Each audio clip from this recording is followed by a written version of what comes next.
This mental and physical preparation away from food was important because giving into the human desire for food once transformation had taken place would be potentially lethal to your alien being. Right. Because the alien form could only obtain energy by absorbing direct sunlight. I see. So not only is this a cult, it also doubles up as a weight loss program. Yes, it does.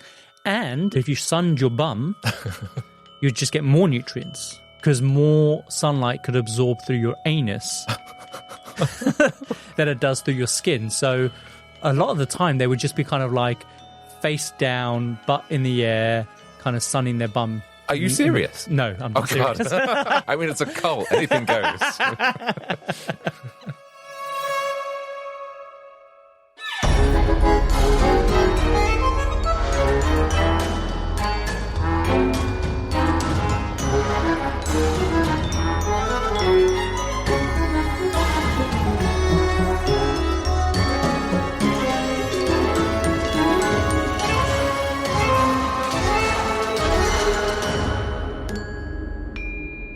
Welcome to the Compendium, an assembly of fascinating and intriguing things. We're a weekly variety podcast where each week I tell Adam Cox all about a topic I think he'll find both fascinating and intriguing. We dive into the stories pulled from the darker corners of true crime, the annals of your old unread history books, and the who's who of extraordinary people. We give you just enough information to stand your ground at any social gathering. I'm your host this week, Kyle Risi. And I'm your co-host, Adam Cox. And on today's episode of the Compendium, we are diving into an assembly of blind faith and the quest for celestial salvation. Oh, interesting. What do you make of that? I saw you creating the artwork for this, so I already know what it's about. Oh, do you, you sneaky bastard? And I'm excited for it, though. I'm excited. So, as you know, it's been a long minute since we did a cult episode. So I'm really excited to be adding another one of these to our collection. And a quick warning to all of our listeners, as of course is the responsible thing to do. Today's episode does touch on themes of suicide. So if you feel you want to give this one a miss, then we completely understand. But what makes today's episode so interesting and unique from the other cult stories that we've done in the past is its unique blend of Christianity, Star Trek, and of course, a good old-fashioned human genital mutilation. They're the three things I look forward to. In a cult story? In a cult story, yeah. Or just in a general episode? No, just in a general episode. Yeah. I mean, you were really mortified when we brought up that Gypsy Rose's boyfriend, Nick Gudajon, was openly masturbating in a McDonald's. You were shook. But this, you're like, yeah, this is my jam. I don't know if I'd go that far. Today's cult episode is probably best known for its purple shrouds, their Nike shoes, and their obsession with aliens, and of course, the very tragic fate that ultimately was bestowed upon them after a 27-year wait for the vessel that would eventually take them up to heaven. On today's episode of The Compendium, I'm going to be telling you about the story of the Heaven's Gate cult. So you have heard of this story before. What do you know? Yeah, it's been a while since I learnt about this, but what I remember, it does involve aliens. Finally. Finally, an episode with aliens. Yeah, and also the trainers, that they all wore these Nike trainers, which was was quite synonymous with this cult. That's right. They had this weird dress sense, which I don't want to spoil it too much. Mm-hmm. I'll let you tell us all about that. Mm-hmm. And like any cult, it was just corrupt. And yeah, weird. Actually, I think there's something to be dispelled there. When we talk about the corruption side of things, I really didn't get the sense that corruption was at the very heart of the story in terms of like the acquiring of wealth and assets and extracting everything they can from their followers. So I remember they did let some people leave the cult, from what I recall. It's more of a case that some of them sobered up and they were like, why am I dressed like this?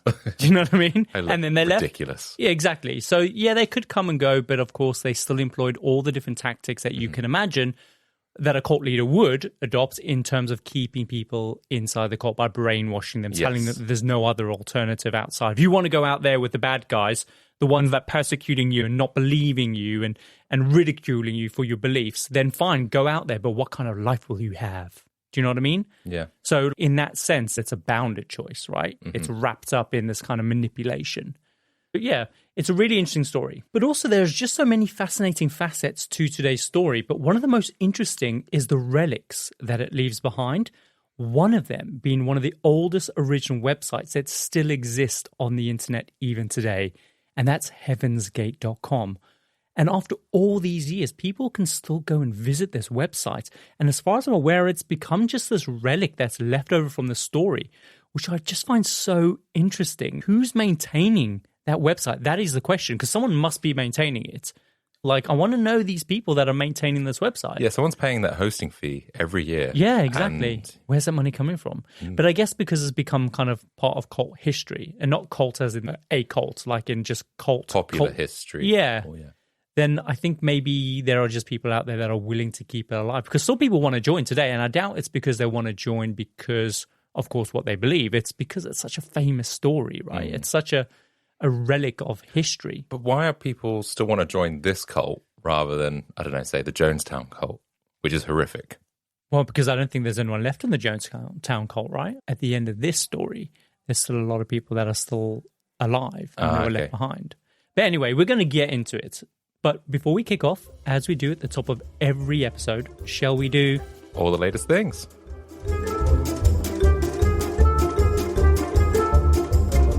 This is a segment of our show where we catch up on all the things we've discovered over the last 7 days. From weird and bizarre news, quick facts, or the stupid shenanigans amongst the human species. This week, it's my turn to go first, so here we go. So to kick things off, we have a public service announcement. Because we're coming up to 1 year now, aren't we? 52 episodes. And we are here to announce that we will be taking a break. But only for, 3 weeks? Because we're off to sunny Australia. I can't wait. But we thought that this would be a perfect opportunity for us to kind of just take a break, take a step back, and come back for another year of the Compendium. Stronger, powerful, cleaner, and better. Well, we hope. It could be just more of the same old crap. Hey! I'm joking. That's why people tune in, because it's crap. What are they yabbering on about this week? Yeah. But no, it gives us an opportunity just to improve the show, and we're already planning some of the things for next year, so it's all very exciting. That's true. Do you know what? I'm glad that we are coming back, because there was a moment in time where I thought kind of, we've achieved a year, let's just call it a day. But actually, it made me feel really sad inside to think that we were potentially going to be giving up. So I'm really glad that we're going to come back, but we are going to be coming back even better than before. So just a bit of polishing up, tightening up here or there, a few changes to the format, but we'll be back with the same stories, promising to give you everything that you need to know to stand your ground at a social gathering. Yeah, otherwise, what are you going to do? Just stand there? Shuffling? I hate that, though. I hate that. It's when you're in a club and you're with a bunch of people and the music is blaring and it's too loud for you to even talk to anyone. And you don't know where to look. You just keep sipping your drink because it's just so awkward. Man, I'm so glad I'm not in my 20s clubbing anymore. Yeah. What do you mean? You fall asleep most of the time. Because I'm so nervous. But don't worry, because in the 3 weeks that we'll be taking off, we will be running some of our favorite episodes that we released over the last year. So if you do have any suggestions on which ones are your favorite, you can connect with us at our website at thecompendiumpodcast.com. and leave your suggestions there. Join our mailing list, or you can reach out to us on Instagram. And yeah, maybe your favorite will be rerun. But we will be back. But right, on to all the latest things. So Adam, for my all the latest things this week, it's another vent. Who are you angry at now? Well, the cost of living crisis, it's just spiraling out of control. Okay, that's a fair thing to be angry at. Everything's so spenny. These days... Oh, don't say that. What? Spenny. I hate that word. Why? It's my new thing. I'm in with the in crowd, you know. I'm like a Gen Zer, you know. Spenny. Spenny. Okay, everything's too pricey. How much is our shopping bill at the moment for a weekly shop for the two of us? We're pretty frugal on our shopping, but it's about 60 to 70 quid. See, I remember 7 years ago, our food bill was 40 quid a month. Sorry, not a month, a week. A week. We lived off beans. It was 40 quid a week, so that's 20 quid increase in 7 years. I bet like the brunt of that has come since, obviously, lockdown started, because I feel like we don't have that many luxuries in the house. We don't have snacky foods. We just pretty much have everything that we need, and we're out of food by the end of the week. Yeah. And then there's also rent. It's just so ridiculous. George was telling me the other day that he is moving into a new apartment, and just for a standard 2-bedroom, he's paying 1,200 quid a month, which just to me is just astronomical for That's a crazy. 2-bedroom house. I remember back when we were living on King Street in that awesome middle floor apartment. We had 2 rooms, we had a massive lounge, a huge kitchen, and that was what at the time was like 680 quid a month. Mm-hmm. George is paying 1,200 quid a month. I think that's just ridiculous. Yeah. Compared to how much space you get, there's no garden or anything with that. No, exactly. It's just a flat. And so I don't understand how people can cope with rent hikes like this. How are they going to be saving money to set aside to pay for a mortgage or a down payment on a house? I just don't get how that's even possible nowadays. So there I was doom scrolling through Reddit, trying to weep into my overpriced avocado and toast. I had the lights off, no electricity. I had my hot water bottle tucked under my jumper when I came across an absolute gem of a life hack. And you know me, I love a bit of a loophole. So there's this guy who figured out that he could fly to Turkey at the beginning of every single month and live in a 5-star all-inclusive resort for less than what he had paid back home in Manchester. And like in the video, you just see him hopping onto hotels.com. He looks up 5-star hotels in Turkey, sorts by the lowest price, and bam, he finds a decent luxury hotel for 28 days, flights included, as well as that extra hold luggage for 938 quid for the whole month for 28 days. And he's poolside in Turkey, just enjoying the sun. He gets his meals, he gets his drinks, he gets his snacks, all included. And here we are just struggling to heat up the house like a pair of chumps. That's incredible. So does that include alcoholic drinks? Just curious. I think it probably does, right? If all drinks are inclusive, then normally it does. When we went to that one all-inclusive hotel in Morocco, all drinks were included. Yeah, sure, they were all watered down and you had to drink 1 million drinks to get drunk, but you've got your drinks included. You're going to stay hydrated, Adam. One way or another. That is unreal. The fact that he is able to do that like every month, like throughout the whole year as well. There's nothing stopping us from doing it. We work remotely. There's no reason why we couldn't just work out from the poolside as long as there's Wi-Fi, right? Home is where the Wi-Fi is. Do you know what I mean? Yeah, no, that guy is savvy. I feel like I need to make some different life choices. But honestly, Adam, like, when is this cost of living crisis going to ease up? And I don't think I can handle it too much longer, really, let alone other people out there. But yeah, that was all my latest things. Another life hack from Kyle Risi, who stole it from someone on Reddit, who was some guy who watched another guy watching a video who then copied him. And then I got it straight to my eyeballs and now it's straight into your ear holes. Basically, sack off your house, move to Turkey for a month. Yeah. Done. What have you got for me today? So I've got a couple of things today. My first thing, I'm not sure if you've heard of already, but have you heard of Donald Trump being the first president to sell sneakers or trainers? Oh, really? No, I didn't know that. So he released a limited edition of some gold sneakers that sell out in under 2 hours. Really? Wow, Yeah. Who's buying? I imagine it would be Republicans, old Republicans buying this, not like young teenage kids. The thing is, they are like high tops and they're gold. Have you got a picture? You can see it in that picture there. Oh, yeah. So I don't see older Republicans wearing them. And they've gone for a color that is probably closer to his skin color. Yeah. Although I would have thought they would have made it a tad more orange than that, but they've gone gold. But the thing is, though, he does quite like a gold aesthetic. When we went to Trump Tower, like everything was just like goldy, brassy in color, right? All the mirrors kind of had that hue. And yeah, so I think he's into kind of that kitschy, gold, gypsy, caravan style aesthetic. Yeah, but I thought that was crazy that we've got a president out there that's doing this. But this was announced just after, I think he was ordered to pay $350 million in a civil fraud case where he owed some guy called E. Jean Carroll more than $80 million in a defamation suit.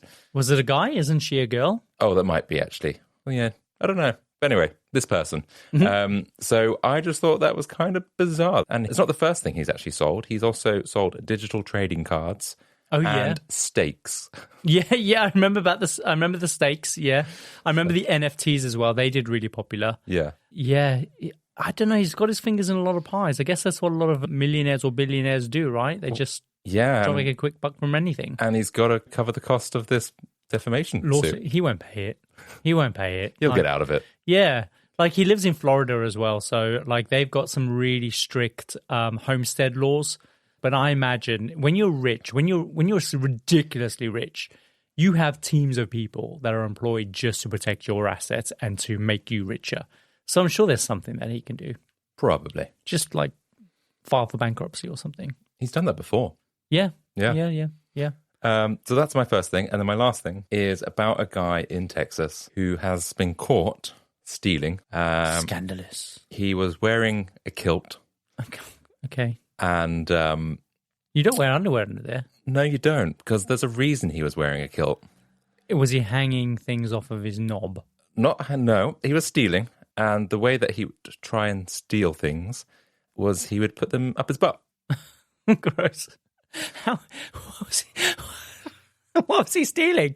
I think he was in some kind of, let me just double check this. I think it was a antique store. Yeah, that's it. And he would take things off the shelves and then he would put them up his bum. And then he would decide, actually, no, I'm going to take that out. No! And then he would put it back on the shelf. No!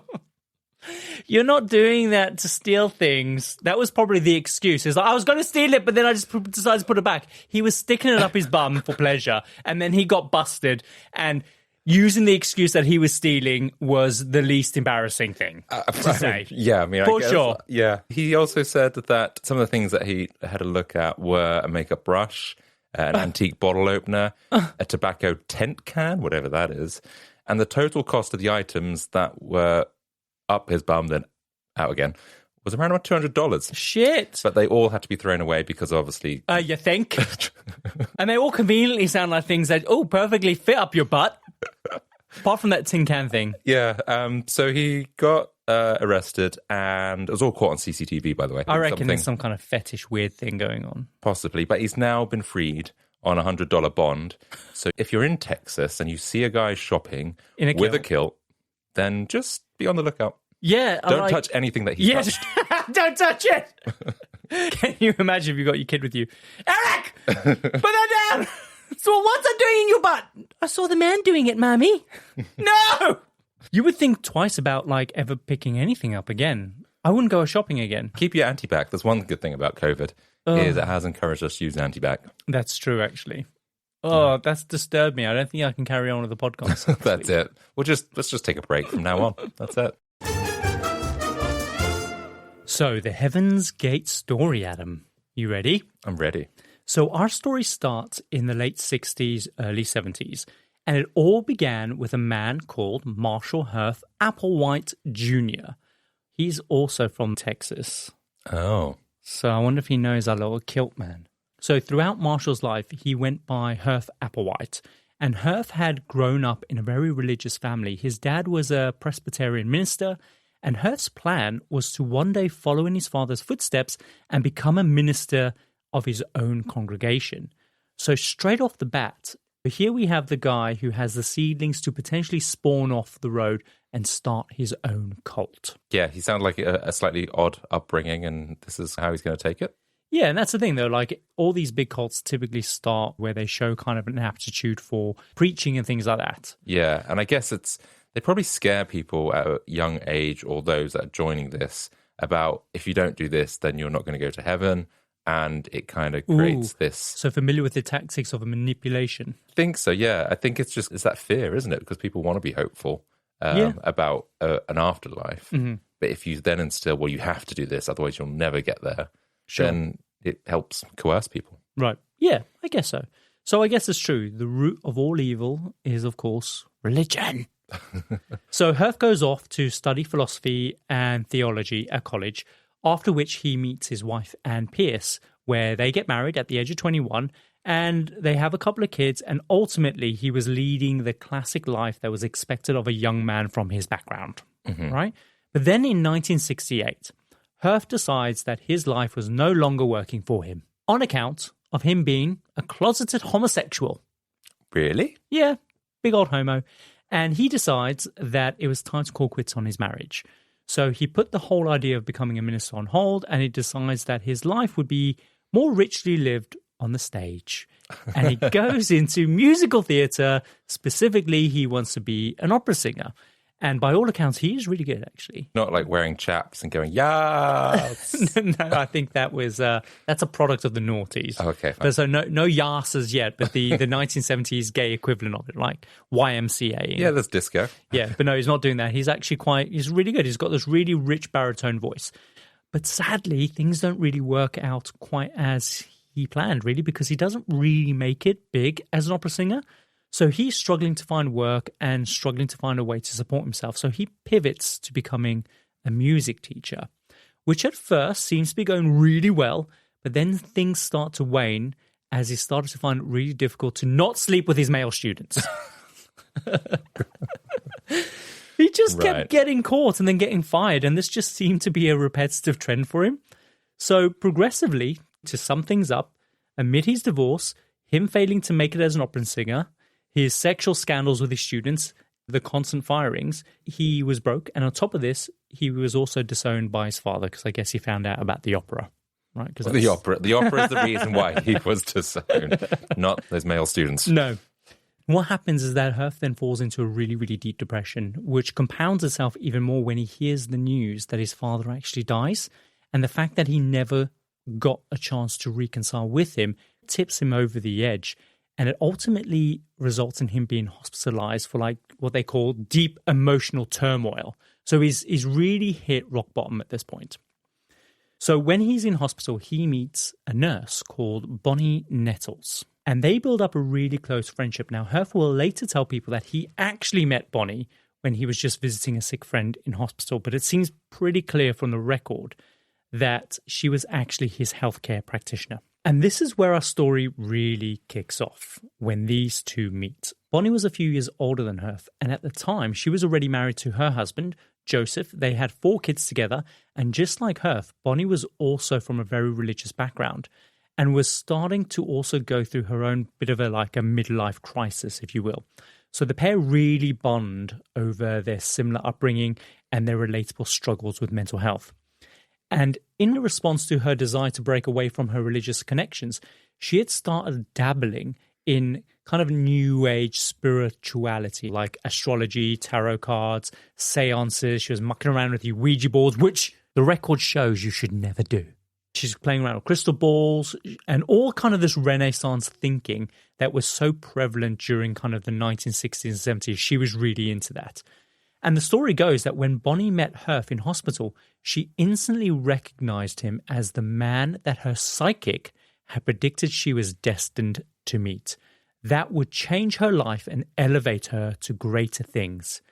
And it was said that her savior would be a tall man with light and fair skin. So very specific and very unmistakable. Hang on, tall and fair, that's basically probably 50% of America. She was really desperate at this point. She's like, where is he? I've been waiting. I'm yearning for my savior. Wow. So the first kind of tall, fair-haired man she sees, she's like, that's my savior. That's it. That's him. There he is. So immediately Bonnie is drawn to him, believing that this chance meeting with this tall, fair-haired man was meant to be fate, right? Yeah, but I'm guessing he's probably not that interested in you, Bonnie. Wow. Not in that way. No, he's not being an opera singer. So as they got to know each other, Bonnie offered to do Herf's astrological birth chart for him. And as they continued to bond, they began to believe that they were actually soulmates, drawing on the sense that because they connected so deeply, they must have known each other in at least one of their many past lives, and that fate had brought them back together for a greater purpose. Right. They didn't know exactly what their purpose was yet, but they decided that they needed to spend all of their time together figuring that out. And so together they start researching all sorts of mystic sciences like auras, chakras, astral projection, and they become completely enamored by UFO and extraterrestrials in particular. So this is what they landed at. They'll go, it's this one. It's this one. Let's just shut my eyes and this one. I feel like they've gone through the dictionary. They've looked at everything from A, and they've got flipped through, go, no, got to G, ghosts, no, and they end up UFOs. Yeah, I think it's this one. It's this one. It must be. It's fate. It's fate. My psychic said. By the way, of course, as you probably guessed, this is completely platonic in terms of their relationship. Strictly no sex because, well, you know. He likes opera. Yeah, he likes opera. So after a while of this, Bonnie decides that she needs to quit her job to work on discovering this higher purpose that herself and Herf were destined to fulfill. She also decides, though, to leave her husband and completely abandons her 4 children. And she and Herf take off to start traveling around the USA, learning about all sorts of different spiritual movements. To make money on the side, they decide to try and open up a New Age bookstore. But of course, that fails miserably. They just knew nothing about running a successful business. So to get by, they resorted to doing various manual labor jobs to help feed themselves. Most of the time, they were just living in various motels where they would just leg it without paying the bill, and they would just end up leaving town. So they kind of just like got away with it, really. Yeah, it seems quite odd. It feels for them to have bonded like this, there must have been something quite powerful drawing them in to kind of give up your family and look at this and go, this is my calling now. There's something that must have been, that really connected them, whether you believe in spirituality or not, to have this kind of friendship to jack everything else in. I wonder if mental health might be playing a factor here as well. Sometimes you just want to just let go of everything and just run away, right? Maybe they got the opportunity to do this. Yeah. So as time passed by, they fell deeper and deeper into their spiritual research, in inverted commas, like searching for their higher purpose. And they both felt that they were finally evolving into kind of a higher spiritual plane the more they researched. And this made them feel like they were ready to form their own spiritual religious philosophy. And so they set the wheels in motion to start making plans to recruit a crew that they could lead. Right. They wanted to set up a congregation of their own filled with people that they could impart all this spiritual enlightenment they had discovered for themselves through reading all this New Age fandangled kind of pseudoscience bullshit over the last few years. And so they decide that they are going to start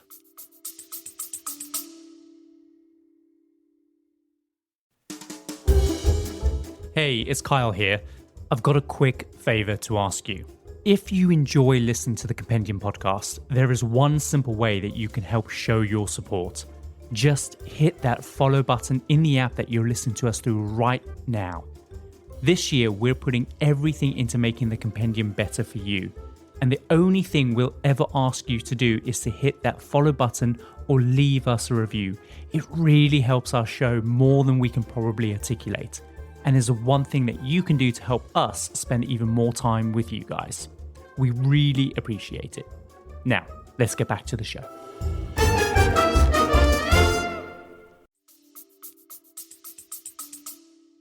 A cult. Of course. Why wouldn't you land on that? Well, the important thing to remember here is that the idea of setting up a cult, especially during this time, is not seen in the same cultural lens as it's seen today.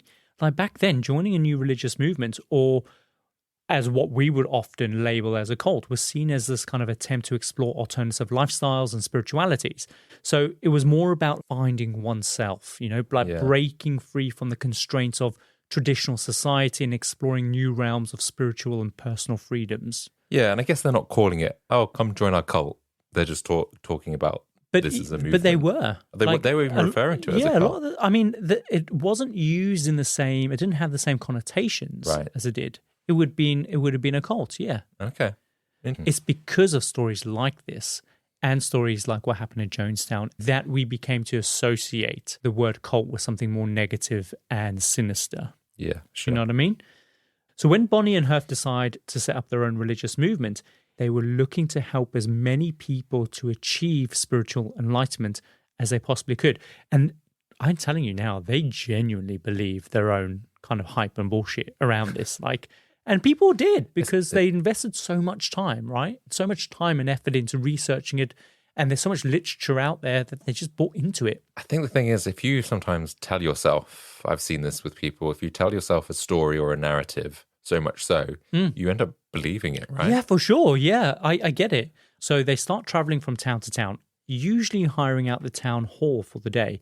And they would put up a bunch of posters and hand out various flyers. And these were open invitations for people to just come along and just to listen to them speak.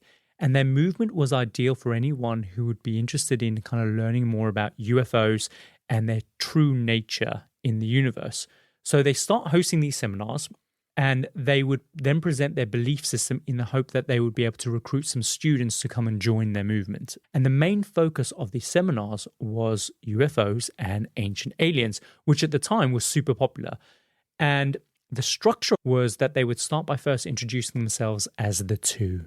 The two. Yeah, we are the two. As in... As in the two. The two. We are the two. So it sounds sinister, right? Yeah. So Marshall would do almost all the talking during these seminars, and Bonnie would just be the silent bystander standing next to him on stage, just nodding in agreement with everything that he said. And it was clear for the entire audience to kind of see that as well, and that was part of their tactic. It was like seeing those signs that you would see during a live filming of like a sitcom, where a screen would indicate when you needed to clap, when you needed to boo, when you needed to cheer, etc. Kind of influencing their... Exactly. Or thought process. Exactly. So Bonnie is just sitting there in front of the audience, passively acting as that cue to nod and agree with Hearth every time he talked. So Marshall would tell the group that he and his partner were the two witnesses, as in the two witnesses mentioned in the book of Revelations in the Bible. Do you know much about the Bible? No, but they're saying that they're the two? Yeah, they're the two witnesses. So the book of Revelations, it's filled with all this symbolism and this kind of apocalyptic kind of imagery. And it's all about the end of times, like what's going to happen at the end of the world. So in the book of Revelations, the two witnesses are described as the two people who are chosen by God to prophesy for 1,260 days. And they've been given the power by God to perform miracles and to protect themselves against anyone who might come and harm them. So, for instance, they would have the power to control the rain, and they would have the ability to turn water into blood if they chose to, and they could strike the earth with various plagues as often as they desired. So that's the power that the two had. And they're saying, because the Bible is written years and years ago. Just like 20 years before, yeah. Yeah, and that these are the two that are going to be doing that. From all the thousands of years ago or hundreds of years ago, this is what's been prophesized. Yeah, it's a prophecy book, right? It's a prophesying of what's going to happen at the end of times. That's what those books do. When something's a prophecy, believe it or not, it's telling you what's going to happen in the future. I know, but the thought that they're reading the Bible and went, oh, that's us. Yeah. We're the two. Yeah. Oh my God. I can make it rain. It makes sense. Wow. Hello, the delusion. So as the story goes, the two witnesses will be killed by a beast that will come from the abyss, and their bodies will lie in a public square of the great city, and people from every corner of the world will be able to gaze on their bodies, and they will refuse to let those bodies be buried. Wow. All right. Eventually, after 3 days, those bodies will then resurrect, and this will terrify everyone, apparently, who sees this. And then a loud voice from heaven will call onto them, and they will then ascend into heaven. The failed music teacher. Yeah, opera singer, closeted homosexual. Famously, God hates fags. So I don't know how he was going to get away with that. He'd be like, the two. Wait a minute, I smell homosexuality! I shall smite you! So yeah, I don't know what's going to happen when that happens. So in context of Heaven's Gate, Hearth and Bonnie Nettles stand up in front of everyone on stage and say, quote, "We are the two witnesses in the Bible. We shall be martyred for what we're about to tell you. And it has been foretold in the scriptures, but it's okay. We will resurrect and we'll take all of our followers up to heaven when that happens." So we also want to explain to you what heaven is, because the meaning and translation of what and where heaven is has been lost over the millennia. So we're here to tell you that heaven is actually a planet, and we will be returning to that planet very, very soon. All we need is to wait for our ride. And when that ride comes, you can come with us too. And that is what we're offering. If only they had Uber back then, because then they would know when the ride was going to come, how far it was away. So they talk about how important it is that they get off Earth, because Earth is about to be recycled. And when this happens, everyone left behind is going to die. And also, a shockingly high number of people decide to join this cult. Wow. That's good going for them to get people, I don't know, to believe in what they're saying. But I guess we're going to be going on a spaceship soon. Yeah, exactly. I couldn't believe how many people signed up. They're pretty compelling then. So They all bought into this belief that when the time was right, they would undergo a full physical transformation, like a metamorphosis, like a caterpillar would turn into a butterfly, after which you become this incredibly highly evolved alien. And once that happens, you will be ready to travel to the kingdom of heaven, where you're going to live forever, traveling around the galaxy, essentially. Now, the two didn't claim to know exactly when this apocalypse was going to happen, but they said it would definitely happen very soon. Question, though. Where in the Bible does it say about aliens? It doesn't. That's what they're saying in this, is that like the idea of heaven has been lost in like over millennia. So they're trying to shoehorn that in, I guess. But people are really persuaded by the notion of UFOs and extraterrestrials because it's become really famous since the 60s, right? So people are really captivated by these ideas. And it's obviously America's a very Christian country. So they were mixing these different belief systems together in science fiction. And it just worked. It was clever. Everyone loves a crossover. And we've got... Oh my God, have you heard? God's doing a crossover with Roswell! Basically, that's what it is. So the two were not claiming to know when this was going to happen. They were basically just saying that it was going to happen very, very soon. But when it does happen, the heavenly aliens were going to come down and they were going to whisk away the faithful few. So immediately after joining, it was very important for any new followers to get into a state of being ready as fast as they could and remain in the state of readiness, because if they weren't ready and the spaceships arrived to collect them, they wouldn't be able to board the actual spaceship. So getting ready meant their followers had to let go of everything that made them human. Essentially, they had to give up their entire lives as they knew it. This meant that they had to surrender all their belongings, which they were required to sell, not abandon. Right. And then the proceeds from selling their belongings would then be put into the group's collective fund. Right? Okay. They were also required to give up their names, and they would be given brand new identities by the two. The two. And the new identities were really unimaginative, really. They were pretty much given the same name, but they were just kind of added on Oddie at the end of it. So, for example, you would have been given the name Adoddy. Adoddy. Yeah, Adoddy. Like Adam, take off the last few letters and you got Adoddy. I would have been Coyote. Keith would have been Coyote. Coyote. And your mum, Sandra, would have been Sandrodi. Wow. Yeah, glamorous. Yeah, I guess they were like, they thought up all these other ideas and like, shit, how are we going to do the names? Yeah, quick. Oh, just do this. And they were also taught heavily about the collective mind, which warranted refraining from thinking for themselves in any way. Everything that they did or said had to consider the wider group. So acting in a selfless way was considered of the most vital importance. Right, okay.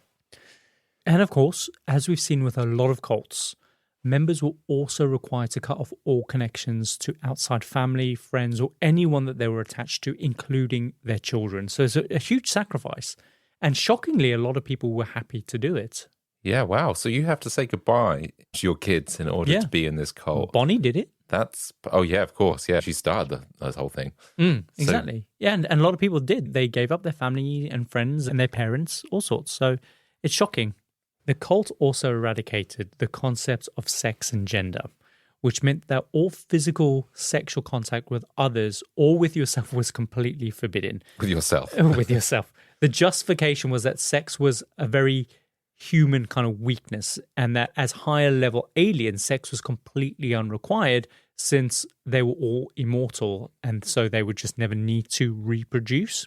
So in preparation for the transformation from human to alien, the followers were required to adopt gender neutrality and complete asexuality to facilitate this metamorphosis process that they were due to go under. Okay. Now, this entailed that all members also cropped all of their hair because, of course, you're all like gender neutral. So they had like these really short buzz cuts. The men were not allowed any facial hair. No one was allowed to wear any makeup, no jewelry, and they were all required to wear these really loose baggy trousers and loose kind of baggy shirts. Basically, I'm just going to be blunt about it. They were turned into a hive of lesbians. I mean, that's a very broad stereotype, but but it painted a picture, right? Yes, okay. You understand. So when a new member joined the Heaven's Gate group, they were required to undergo a master cleanse, which meant that they had to completely give up all food for the first few weeks. And during this period, they were only allowed to consume a mixture of lemon juice, cayenne pepper, and like maple syrup for sweetness. Like a detox kind of thing. Exactly, yeah. It was a master cleanse, they called it. And this was very important for a couple of reasons. Firstly, it was believed that the eventual alien form did not consume food as humans do, right? So therefore, members needed to train their minds to resist the desire for food. And secondly, this mental and physical preparation away from food was important because giving into the human desire for food once transformation had taken place would be potentially lethal to your alien being. Right. Because the alien form could only obtain energy by absorbing direct sunlight. I see. So not only is this a cult, it also doubles up as a weight loss program. Yes, it does. And if you sunned your bum, you'd just get more nutrients because more sunlight could absorb through your anus than it does through your skin. So a lot of the time they would just be kind of like face down, butt in the air, kind of sunning their bum. Are you serious? No, I'm not serious. God. I mean, it's a cult. Anything goes. So basically, this kind of absence from food was just a way to begin this transition and to mentally and physically prepare members for that kind of eventual metamorphosis and that transformation into their alien form. So to me, this all sounds really awful. Not only can't you have sex, you lose your entire identity, you can't even enjoy food, all you get is sunshine. But the thing is, though, the followers are more than willing to give up on everything in preparation for moving into this new higher plane of existence. And even after hearing all the bizarre doctrine and hearing the terms and conditions and all of this bullshit, they were still like, yeah, I want that for me. Yeah. So, like I said, as new members, they disappeared from their lives and they melded themselves within the group. Parents left their children, husbands left their wives, they sold everything they owned, and together they spent all their time just traveling around America, helping the two spread the gospel. So as they toured the USA in 1975, they found themselves in a small town in Oregon, which attracted around 200 attendees to one of their seminars. And at the end of it, 30 people decided to sign up as members, and they just vanished into the group. So a huge number of a very small town just got sucked up into this cult. And as a result, the media started to develop this fascination with the group where they were becoming known as the UFO cult. And the media fixated specifically on kind of their strange extreme beliefs, which seemed to meld kind of Christian theology with the emerging fascination of like kind of science fiction and aliens and Roswell and things like that. The media really focus on kind of their weird uniform that they have, their weird haircuts, the baggy clothes, and the impact that the requirement of severing yourself from your family and friends was having on the family members that were left behind. Yeah, and if you can't even reach out or anything, could they assume it if you did join the cult and you're saying, well, you said to your family, oh, do you want to join as well? There's an option of bringing them into it, but I guess they're like, for sure. No, this is crazy. I definitely don't want a part of this. Yeah, some people did bring their family members with them or their loved ones or their friends and things like that. But yeah, the ones that decided not to stay, they were just left behind. They lost contact from them. And they were very clever with the way they did it because they were just traveling all the time. So if your family knew where you were, then you knew where you were for like those 2 weeks, right? I just wonder whether these people must have been so lost to have these people come to your town and to convince you that you are an alien waiting to be reborn and picked up. You have to really suspend your disbelief a little bit or have faith and hope in something better by going along with these people. I mean, we are talking about Oregon here. It's dumpster fire, I've been told. You've been told. Yeah. But you're right. You're exactly right. Maybe people were just really desperate to find connection, to find meaning, to find spiritual enlightenment. I don't necessarily think it's that difficult to believe that these people could get sucked up into this. And also you find community, right? You find purpose. Yeah. It's a compelling story. And I guess the two are really persuasive and you put your trust and faith in them. Yeah, because Bonnie's just there nodding, telling you to agree. I mean, if someone nods, I'm going to probably agree. Yeah, it's true. You do. I used to do that when I was working in a restaurant. I would, if I was really rammed, and I just didn't have time to give anyone desserts, I would, after I cleared their plates, I'd then bring over the menus and I'd just like be shaking my head going, so anyone for desserts? Like shaking my head, no. And everyone would be like, no, I'm really full. And like, okay, thank you, bye. And I'd do the same. I'd come over at the end if I wanted them to fuck off. I'd be like, so guys, and I'd start nodding. Should I get you guys a taxi? Yeah? Yeah, and just nod, and they'll be like, "Oh, yes, please. Oh, that's really nice of him. He's offering to get us a taxi." Yeah. He just wants to turn the table. It worked. So again, yeah, it's strange to see that this group was resonating with so many people. And I guess it just, like I said, it speaks to that psyche of ordinary Americans during this time who were just so desperate to belong to something bigger than themselves, I guess. Desperate for purpose. And yeah, and Oregon is a dumpster fire. So you hear. So I hear. So over time, Herth and Bonnie, they would go through a few different names for themselves. For a while, they went as Guinea and Pig. Oh my God, what the hell? Because they saw themselves as part of this greater experiment. Then they decided to switch to Bo and Peep. Okay. Any ideas why? Because they are little Bo Peep and they're bringing a bunch of sheep. Yes. That's it. So they had a flock of sheep. Sadly, when the media found this out, they probably took the piss out of them because... Oh, really? Why? Because on the flip side, the flock of sheep carry connotations of brain-dead sheep. Yes. Exactly. After a while, they decided, let's pivot and we'll call ourselves Doe and T. Doe and T. Can you guess any... Oh, hang on. I do remember this. Weren't they a fan of musicals? Yes. And one in particular? Yes. Do you remember which one? What's the one? Do, re, la, ti, fa, ti. That's it. Do, re, mi, fa, so, la, ti. And so, of course, Herth and Bonnie named themselves after the notes in that song. So Do is at the beginning and T is at the very end. And then everyone in the middle are their followers. Okay. Yeah, so the idea is that. And is it Sound of Music? I think so, yeah. I think I remember Julie Andrews, doing the whole chords or something. Dear, a doe, a female deer. Just like that. Yeah, that's the only line I know. So they changed the name to Doe and T. But again, the media was still just giving them a bunch of bad reporting. And they started being associated with more of a sinister view. And so they did try to defend themselves. So they would send various spokespeople from the group to talk to the media on camera and claim that they were just trying their best to try and save the human souls before the planet was essentially recycled. But of course, as you can imagine, this just made things worse because of their belief system. Whenever they would try to explain on camera, it just made them just even seem more weird and bizarre. And so Doe and T eventually decided that they had enough of trying to rescue the people of Earth.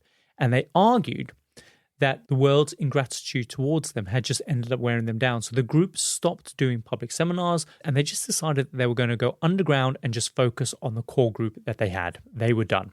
So around about this time, they had roughly around 200 members. And the numbers would fluctuate. Like some people would leave, then they would decide to come back and they would bring a friend. Sometimes they would leave and loads of people would go, but then loads of people would come back. It's just really weird. They were coming and going and coming and going. Yeah, there was this level of free will that they did have. Yeah. That, they're not being held at gunpoint or anything like that. That's right, yeah. They could leave. A lot of it was bound to choice. So he was, of course, manipulating them as best he could, but he could ultimately not stop them from leaving if they wanted to. Now, because several years have passed, according to the prophecy and revelations, the two, Doe and T, hadn't been physically killed just yet.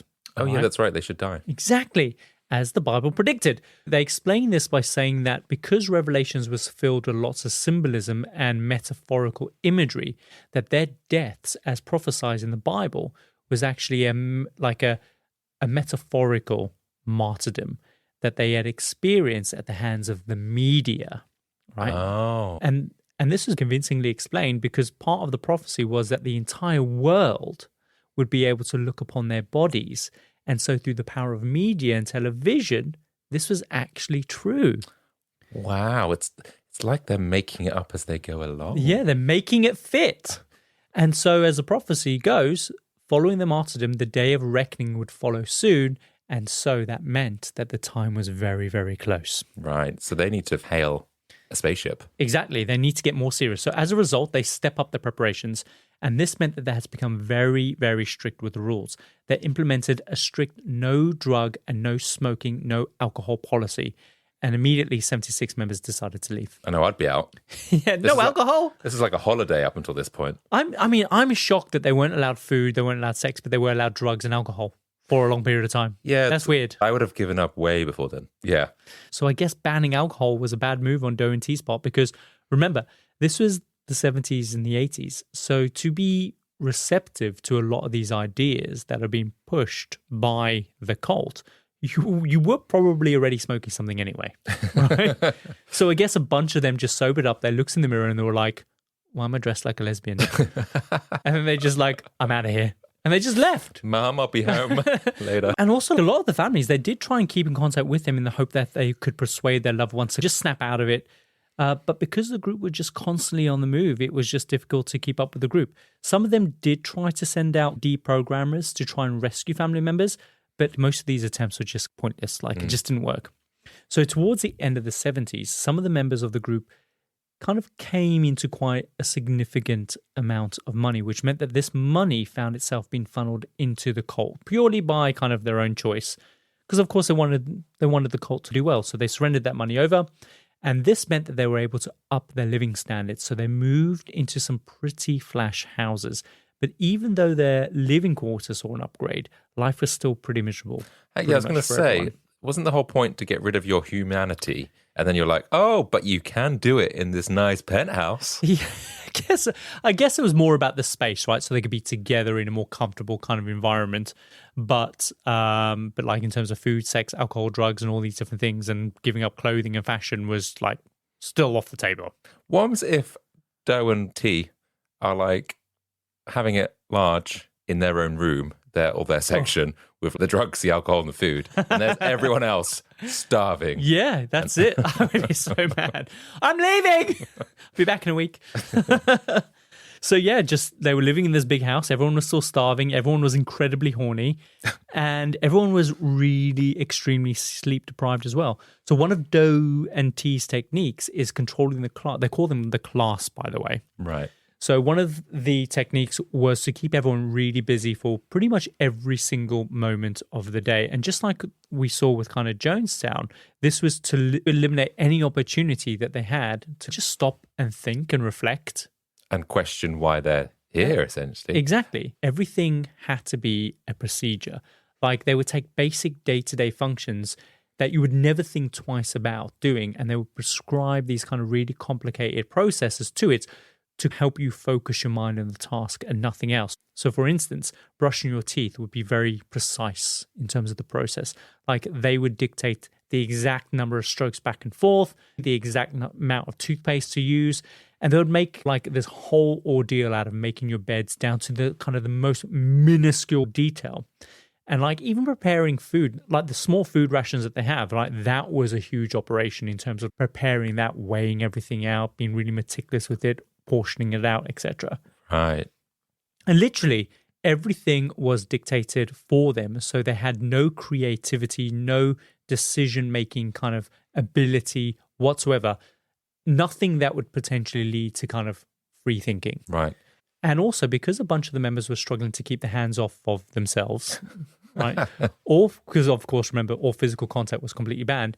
They were prescribed a partner that would always be with them so they could act as a check to make sure that nobody ever broke the rules. So like you were under 24-hour surveillance, making sure that like everyone was keeping themselves honest. The mad thing is that this entire time, Bonnie, or T, was in constant contact with her kids this entire time. What? Yeah, what a bitch. So she never left them completely then? No, like she wasn't living with them, but she was in constant contact with them. So she would kind of like make secret phone calls with them. She would send them letters and money on their birthday, which must have been a huge kick in the teeth to the other members who were mandated to cut off all contact with their family members. It's just sick. So hang on, for her to do this, she must not buy what she's doing. Yes! So clearly, she didn't believe her own bullshit, clearly. So I was right, she probably was in one of those rooms, just like gorging on biscuits. Yeah. And someone knocks on the door, and she's like, just a minute. I'm just wanking. Don't come in here. But yeah, so she would specifically tell her kids though, right? Get this, that they needed to make sure that they led normal lives. They needed to go to university. They needed to get good jobs. They needed to get married. They needed to have a family. So she was dissuading them from getting involved in some of the bullshit that she was involved in. But then she must have obviously gone through something to still leave your family? It sounded like she did have this bond initially, but when did she start questioning it? Yeah. And then she just stuck with it? Yeah, who knows? Who knows? But also possibly she just felt that she had just sunk too much time and effort into the cult. So it was possibly just impossible to just back out now. I guess so. She's in too deep. And maybe all these people relying on her, she maybe felt some sort of guilt and wanted to be there for them. That's right. And remember, like you said as well, she had that strong connection with her. Maybe that's what was keeping her there. Maybe she really deeply loved him. Maybe more than just a friend. Maybe that's why she was there. But ultimately, I think that her behavior shows that she had potentially lost all faith. Yeah. So in 1985, after 10 years after the cult had been set up, there was still no sign of aliens. Oh, really? Yeah. Armageddon still hadn't happened as prophesied in the Bible. Many of the members were still hopeful, though, but they were just really exhausted and fed up of waiting. But then suddenly, she dies. Really? From cancer. And it's a huge blow to the group's morale. They were finding it really hard to kind of rationalize this because remember, their entire belief system was set up around this premise that T and Do were these ancient kind of immortal aliens that have been traveling the galaxy for thousands of years and have been sent here to Earth on a rescue mission. And if that was true, then how could T just die from cancer, essentially? So Do pivots in his attempt to make sure nobody loses faith, and he announces that T's death was just her true alien self, leaving her human body, referred to as the human-shaped meat sack, and that T was going to go travel back up to the heavenly planet, and she was going to bring back the spaceship to Earth and then collect the rest of them. And when she arrived, they would all now leave their bodies and then board the spaceship.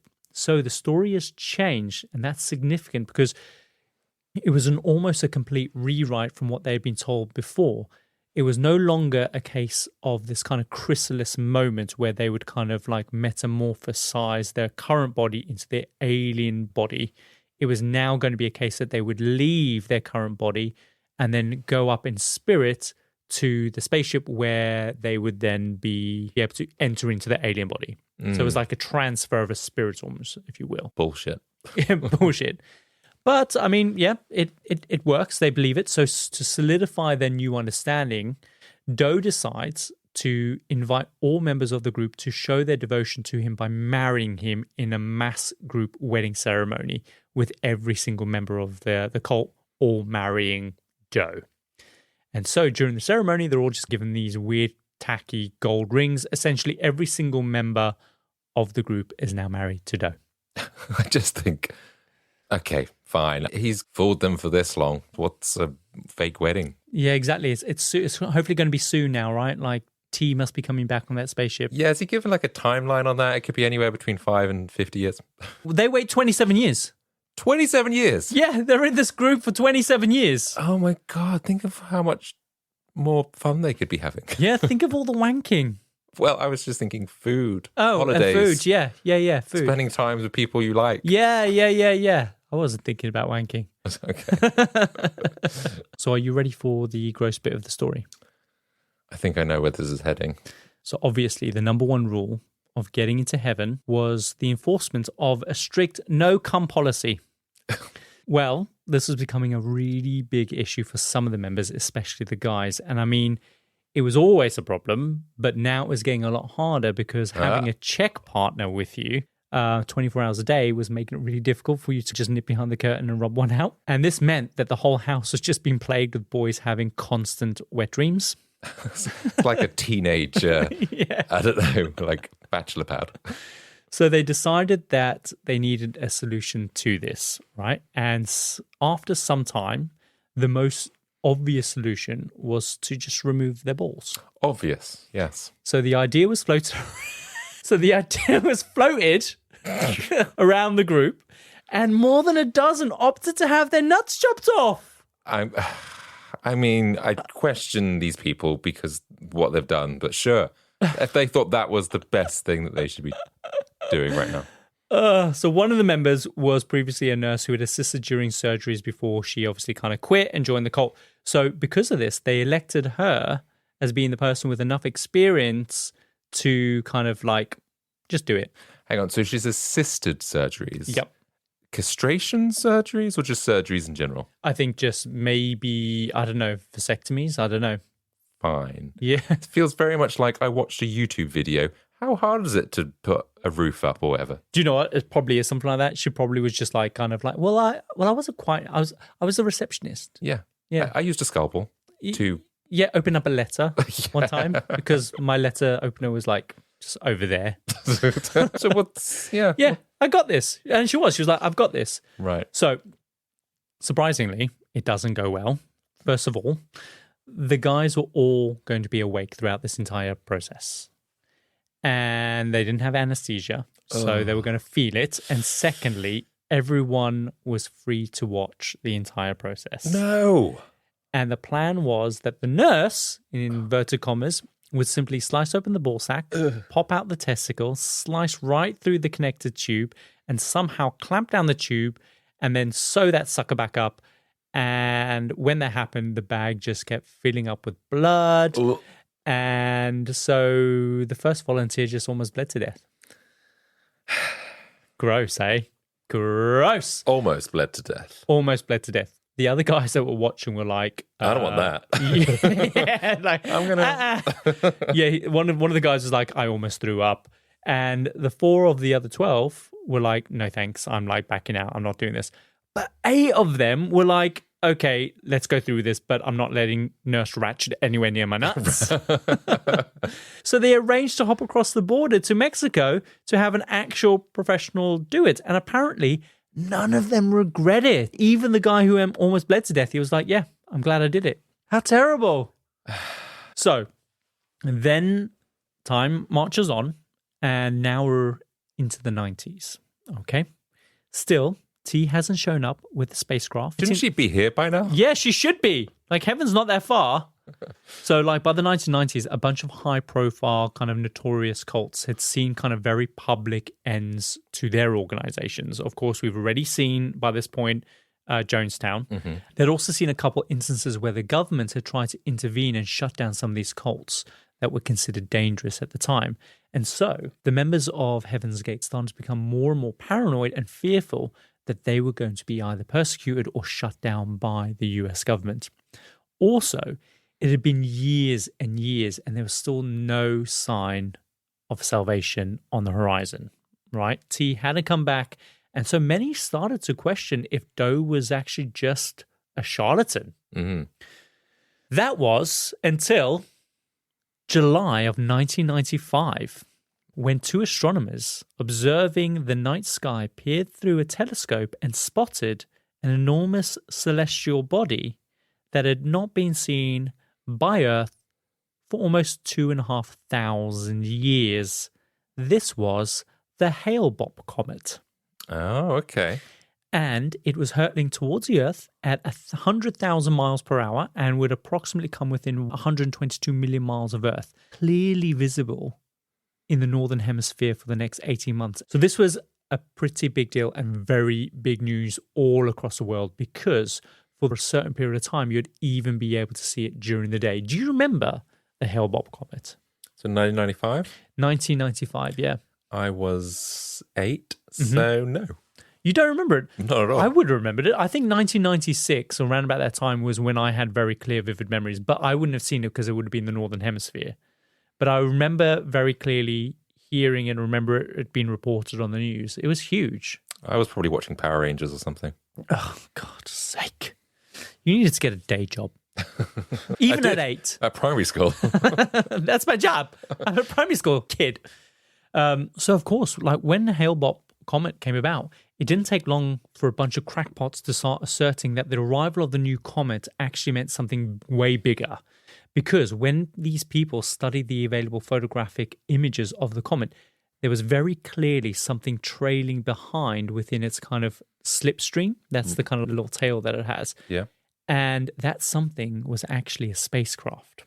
They actually said that. Yeah, not the cult. There's other crackpot people in the world somewhere else. Oh, okay. So they instantly clearly put the 2 and 2 together. Yeah, but obviously not all the pictures contained the evidence of anything in the slipstream. So a conspiracy theory started to circulate that the government was editing out signs of the spacecraft. So it was no surprise that Doe then decided to cling on to this, and he was like, this is it, boys. We're going home.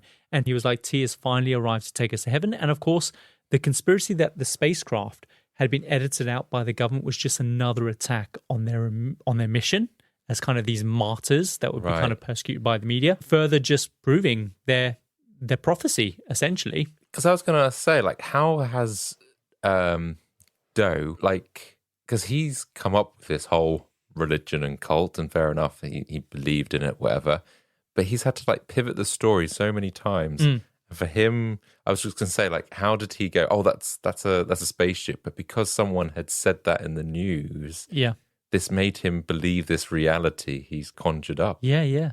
I guess he's just desperate now. Like, time is literally running out for him, right? People are losing faith. It's been 27 years. Where the fuck is T? Do you know what I mean? I don't know. Maybe he's just getting desperate and he's like, this is probably my only chance. The most plausible thing that could happen is now happening and I need to spin it, I guess. So finally, they decide to put out one final call to the world to join their class via the new internet webpage that they'd set up, heavensgate.com, stating that this was the world's final chance to escape the inevitable destruction of the earth and go up to heaven. But sadly, they didn't get a lot of takers, actually. Like, they were just basically really badly trolled on the internet. I think they were like the original internet trolls. I can't imagine there was much going on the internet back then anyway. It didn't really take off in the same way. Well, actually, remember like how big the Beanie Baby forum was at the time? There weren't that many websites. So the people that were on the internet, they were all on these websites. Yeah. I guess it's quite groundbreaking then for like a cult to be having their own website. We have a website. What have you got? We have like 12 buckets of cyanide. Okay, yeah, that's pretty good. We don't have that. So over the next 18 months, they spend a lot of their time getting ready for their final ascent. So towards the end of 1996, they rent this huge mansion in Rancho Santa Fe, which is like north of San Diego, Southern California. And this is where they spend their final few months, like living in this big, massive, beautiful palace. And this time was different to how they've spent the last 27 years because they were allowed to have fun for the very first time in years.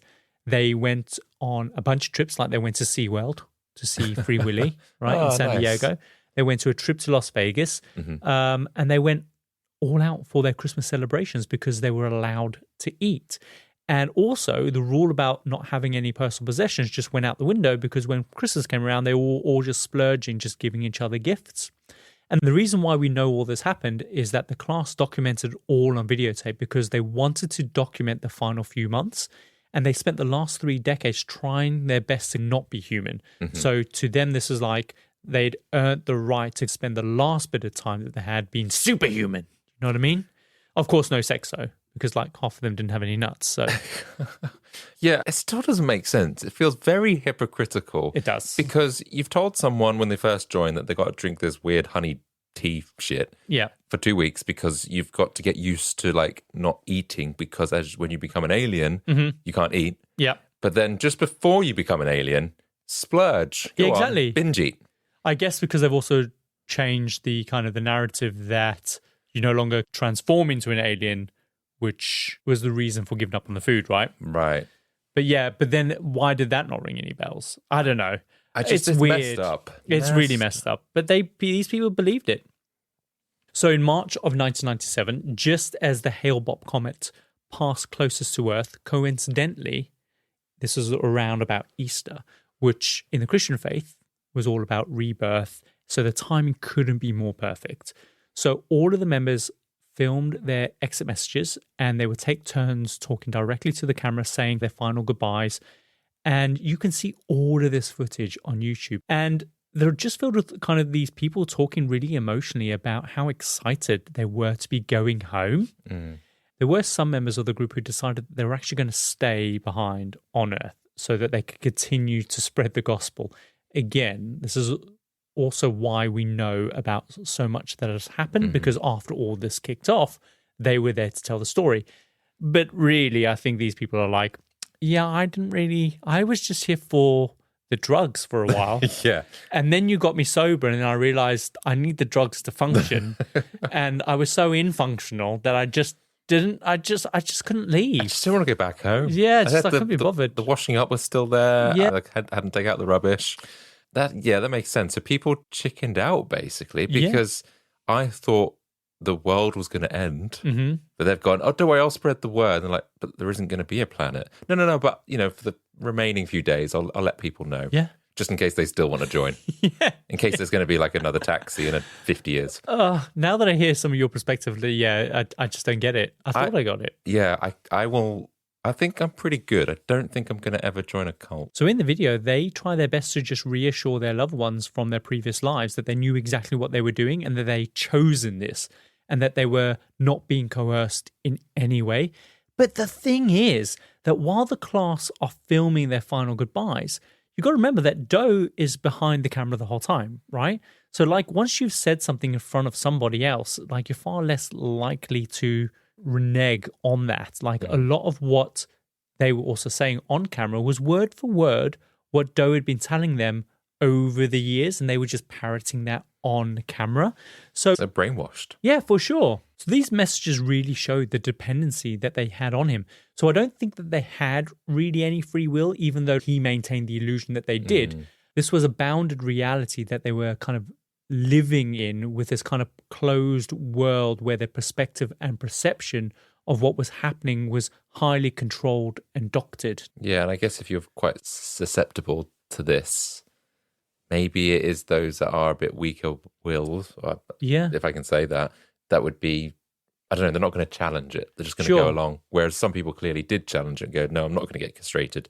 And I guess for those people, he perhaps didn't have that power or authority to keep them or influence them. But for those that he did hold power over, they never challenged it. No, exactly. So it's kind of, you just whittle them down eventually until you have the mentally weakest people. Yeah, and actually getting rid of the bad eggs, i.e. those that don't agree, is probably a good thing, because that's going to stop other people questioning it or whatever. Yeah, you're just going to get more inspiring free thought, if you will. Yeah, more agreeable people within that group. So when you see these heartbreaking messages reassuring the world that they were doing this all by their own free will, it just was incorrect. It just wasn't true, because it's free will within the bounds of what Doe had said. For instance, he'd say to Lum, like, you've come this far. It would be a shame for you to now back out now. How will you assimilate back into normal society? Remember, the world is going to end. Like, you've lost contact with all your family and friends. Do you think that they'll just welcome you back with open arms? He would also say, like, think about how the world views us. Do you really want to step out from this and into the ridicule that the world has bestowed on us over all these years? So when you frame free will within these bounds, it might seem like you're making a free choice, but actually it's a very coerced choice. Do you know what I mean? Yeah. You get the sense that they truly believe what they're saying. And also, to them, remember, they didn't believe they were dying. Remember, they weren't choosing death. In fact, they were choosing the opposite. They were choosing life, because they were choosing to get onto the spaceship where they could go and live for eternity. So it wasn't a suicide to them at all. Yeah, it was living happily ever after. Yeah, exactly. What I find really interesting is how they often cited existing science fiction doctrine into kind of their goodbye messages, which just kind of shows that they must have featured really heavily in their ethos. They would like use loads of Star Trek references like beaming up, or how they refer to themselves as the awaiting. So they had all this terminology that was deeply rooted in science fiction, which I just find really interesting. It gives you an insight into what they believed and their ethos and what they lived by. It was really interesting. And then, just as Hale-Bopp swung by Earth, they followed their procedure for their ascension. They put on all their special little uniforms for their graduation, which was, of course, a black tuxedo shirt. They had also custom embroidered patches on their sleeves, which had this little triangle that said Heaven's Gate Away Team. So that's probably the most famous motif that they have, and you can Google that and see what that looks like. They would wear black trousers and a brand new pair of Nike trainers specifically for this occasion as well. They splashed out on some Nikes. They splashed out from Nikes. Yeah, he probably got a good deal because he bought 39 pairs, right? Yeah, I guess so. So over the next 3 days, members would take turns helping each other to consume a lethal mixture of barbiturates mixed with applesauce or pudding. They would then wash that down with a bunch of vodka. And after this, they would tie a plastic bag around their heads to asphyxiate themselves as they lay in their bunk beds. And I just assume that the other members who lagged behind would then just place that famous purple shroud over their torso and face as those members then passed away. So Doe had put in a process to make sure that their bodies would be found within a few days because he had posted a package to one of the members who decided to stay behind. And when they received this package, that would have been the signal for them to then alert the police anonymously. And of course, everyone around the world, when it finally was discovered that they had all taken their lives, was completely fascinated by this, just because of the strange details, like the Nike trainers, their triangle embroidered badge on their sleeve saying Heaven's Gate Away Team, the purple shrouds over their bodies, and the fact that they're all lying face up on their bunk beds, like really somberly, like little mummies. Just really bizarre to people. But also because they were carrying a little bum bag with them. Bum bag. Or as they say in the USA, a fanny pack. A fanny pack. With their passports in it and exactly $5.75. There was a lot of speculation about why the $5.75. And it turns out that there was a short story by Mark Twain where he wrote a line that it cost $5.75 to ride on the tail of a comet. Okay. So they put $5.75 in their bum bag along with their passport because they're going on this voyage, right? They're boarding a spacecraft. And what you take when you board a spacecraft, you take your passport. Yeah. Right? And $5.75 because that's not going to get you far. Not in the 90s. Well, maybe it does. I don't know. Well, I mean, it's a Mark Twain quote that was written maybe 100 years ago, right? Okay. So $5.75, probably a lot. I don't know. So this event was the biggest mass suicide on US soil ever. And the sad thing is that most of the families only found out about this on the news. At first, a lot of the families were relieved because the reports were coming through saying that the bodies were all male because of their clothes and their haircuts. But that was short-lived because, as you know, like they all wore the same uniform, they all had the same haircuts. And eventually, the spokespeople who opted to stay behind started to come forward to explain what had happened. But of course, it was just ridiculed by everyone. Like it featured heavily on all the late-night TV shows who just do skit after skit after joke. They're just heartbreaking. Like 39 people died at the heart of this, right? They took their lives because they thought that was the better option. Yeah, I mean, I've joked about it because of the ridiculousness of it, but it's still incredibly sad that people died as a result of this. Yeah. I guess they chose this even though they were perhaps coerced, but still it's not nice. And I just wonder, like, if this had happened today, would the media ridicule it in the same way? I feel like we've grown up a little bit. I think we'd try and be more understanding of their point of view. I think we could find the absurdity of the things that they've done, and maybe we laugh at those specific things as we've done today. Yeah. But I think we'd perhaps approach it differently. And I do wonder what would have T done, because she got cancer. Would she have gone through with this, or would she have chickened out? So in the months that followed, 4 members that decided to stay behind ended up taking their own lives. I guess maybe they felt they could still catch up with the comet, or maybe they felt like they couldn't assimilate back into normal society. Maybe they bought all of Doe's bullshit. Maybe being in the cult, however misguided, for that amount of time possibly gave them that sort of higher purpose in this world.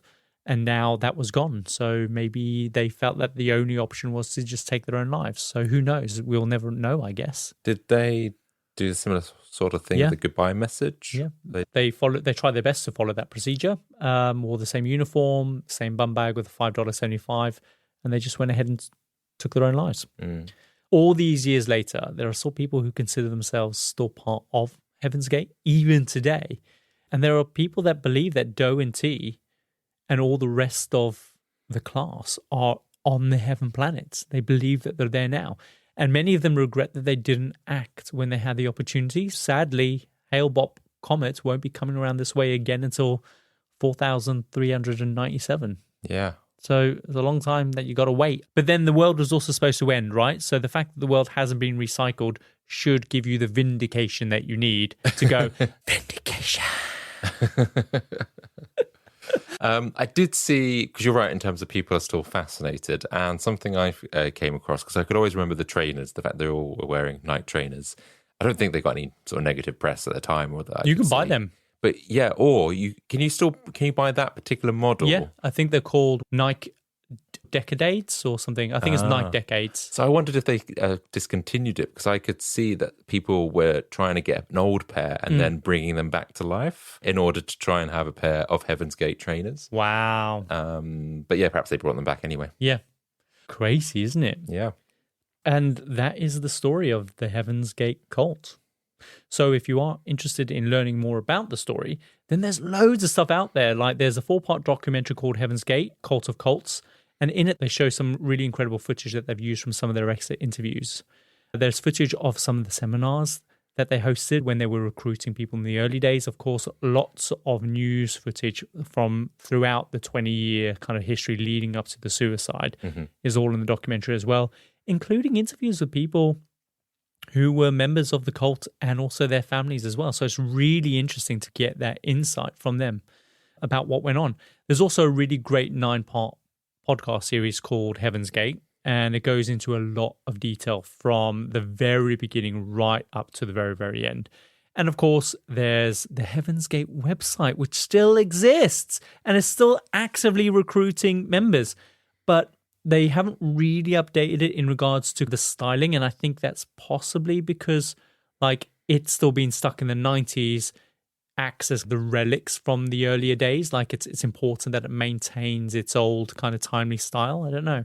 Yeah, I just went on there because I've never thought to actually go on the website, and yes, it's a very 90s background which is repeated all the time, so it looks like space and just very colourful writing. Yeah. Interesting. I might join up. But that's the thing, though. People are still actively joining. They're wanting to be members. I can't speak for why or what the motivations for wanting to join. To me, it's just become part of kind of like the occult. People are more interested partly due to its infamy. Do you know what I mean? Rather than what they believe in their ethos. But yeah. So you've got a few things that you can check out if you want to hear more about the story. I mean, the first tape that you can watch at 70 minutes, and it's called Last Chance to Evacuate Earth Before It's Recycled. So yeah, it's this kind of doom that it's trying to suggest. But yeah, that's fascinating. It is fascinating, isn't it? I really love the aesthetic of that site. We should bring back more websites like that. Yeah, it's a bit of a headache, actually. Should we run the outro? Let's do it. And so we come to the end of another episode of The Compendium, an assembly of fascinating and intriguing things. If you found today's episode both fascinating and intriguing, then subscribe and leave us a review. But don't just stop there. Schedule your episodes to download automatically as soon as they become available. Remember, we're on Instagram at The Compendium Podcast, so stop by and say hi, or visit us at our home on the web at thecompendiumpodcast.com. We release new episodes every Tuesday, and until then, remember, in the vast universe of belief, sometimes the lines between devotion and delusion is as thin as a comet's tail. See you next time. See ya.